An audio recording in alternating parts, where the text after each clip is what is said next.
Hello, Potterheads! Let's talk about Draco Malfoy, his description, and his highlights in the Harry Potter books.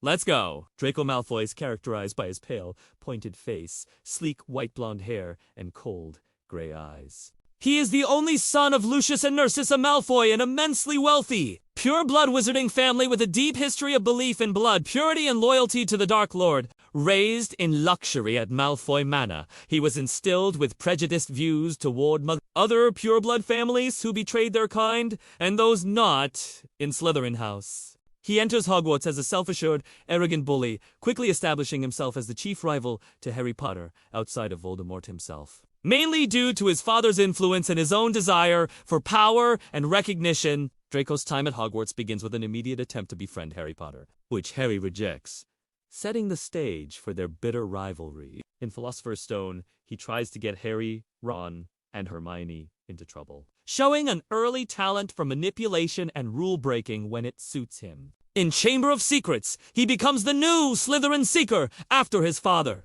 Lucius donates new Nimbus 2001 brooms to the team, a clear example of the Malfoys using their wealth to gain advantages. He relentlessly mocks the Weasley family for their poverty and Hermione for her Muggle parentage, often using the insulting term mudblood, cementing his status as a bigoted bully. In Prisoner of Azkaban, Draco Malfoy's bullying reaches a new height when he is injured by Buckbeak the Hippogriff, an incident he shamelessly exaggerates to get the creature sentenced to death.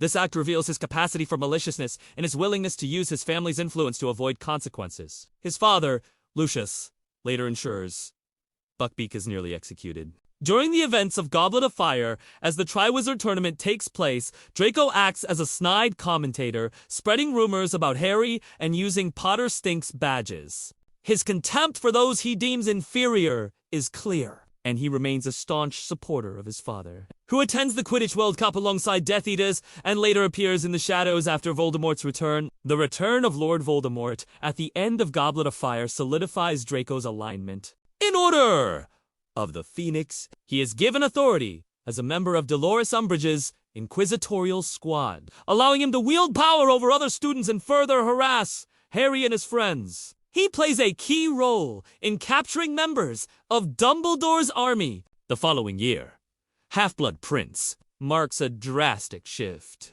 Draco is given the Dark Mark and a secret mission to kill Albus Dumbledore by the Dark Lord.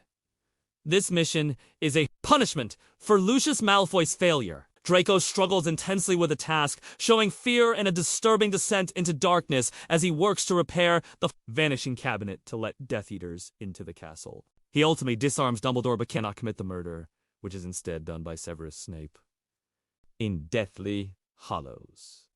Draco is forced to fully confront the reality of life as a Death Eater.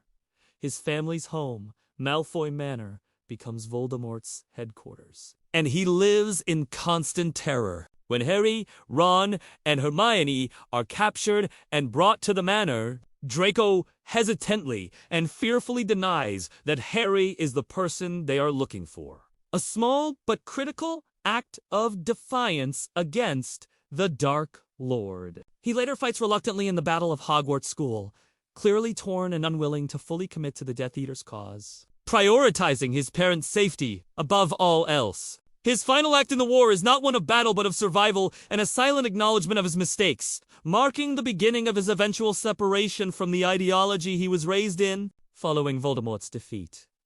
Draco Malfoy and his parents are spared imprisonment due to Narcissa's lie to Voldemort that Harry Potter was dead, which helped Harry win the war. The family's ideology of blood purity is significantly weakened, though they remain wealthy. Draco marries Astoria, a pure-blood witch who holds more tolerant views than his parents, which helps him change his worldview and raise their son, Scorpius Malfoy, to be a better person. He maintains a cold but professional relationship with Harry Potter, acknowledging their past rivalry without reigniting it. He lives a life far removed from the Death Eater path he nearly followed, dedicating himself to a quiet family life and the gradual task of overcoming his prejudiced upbringing. Any other characters you want us to showcase? Kindly comment and subscribe.